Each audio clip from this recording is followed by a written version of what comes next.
My nephew was diagnosed with leukemia, and my daughter was the only one in the family who could save him. To save the only male heir, the only one to carry on their precious family name, my in-laws forced my frail daughter to donate her bone marrow. In the end, my brother-in-law's son lived. My daughter died on the operating table. Lost in a haze of grief, I clutched her cold, lifeless body and threw myself from the 18th floor. When I opened my eyes again, I was back. 3 days before my nephew's diagnosis was even known. In my first life, when my nephew Ted was diagnosed with leukemia, my daughter Amy was the only match. But Amy had been sickly since birth. The doctors explicitly advised against the donation. To protect the family's golden boy, they all insisted. They drugged me, knocked me unconscious, and dragged my little girl to the operating room. When I came to, the whole family was celebrating. Ted's transplant was a success. And my Amy was lying in the room next door, her small body still and cold. My father and mother-in-law looked at me with faces full of false sympathy. "Don't blame us, Lily," my mother-in-law had said, her voice cloying. "If it had been Amy with leukemia, we would have made Ted donate for her, of course. She just wasn't strong enough to survive," my father-in-law added with a sigh. "It was her fate. She was just unlucky." I was drowning in a sea of rage and despair, screaming for justice for my daughter. But they all pointed their fingers at me, calling me hysterical, irrational. Even my husband, Mark, stood by silently, his face a mask of indifference.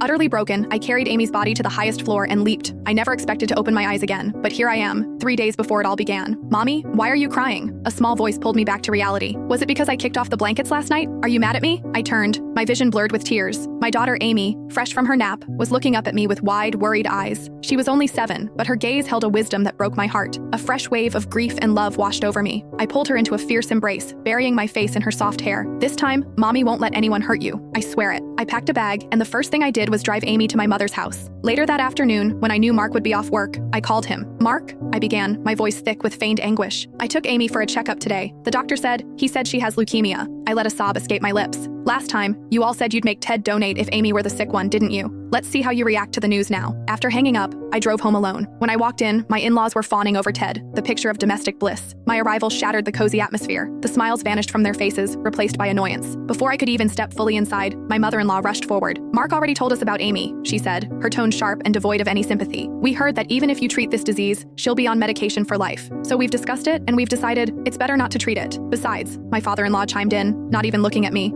"you know our financial situation. We just enrolled Ted in that expensive advanced STEM camp. There's simply no extra money for Amy's medical bills. If you insist on treating her," my mother-in-law finished, "you'll have to get the money from your own family." One by one, they all nodded in agreement, sighing about Amy's terrible luck, her unfortunate fate. Their callousness didn't surprise me. I kept up my act, my voice trembling with a desperate plea. "Mom, Dad, my family will cover the costs, but the doctor said she needs a bone marrow transplant. The success rate is highest with a close relative." I came back to ask if he could just get tested to see if he's a match. The air in the living room went still. "Are you trying to ruin your nephew?" My father-in-law slammed his hand on the table. "Click the link in my bio to get the full story for free."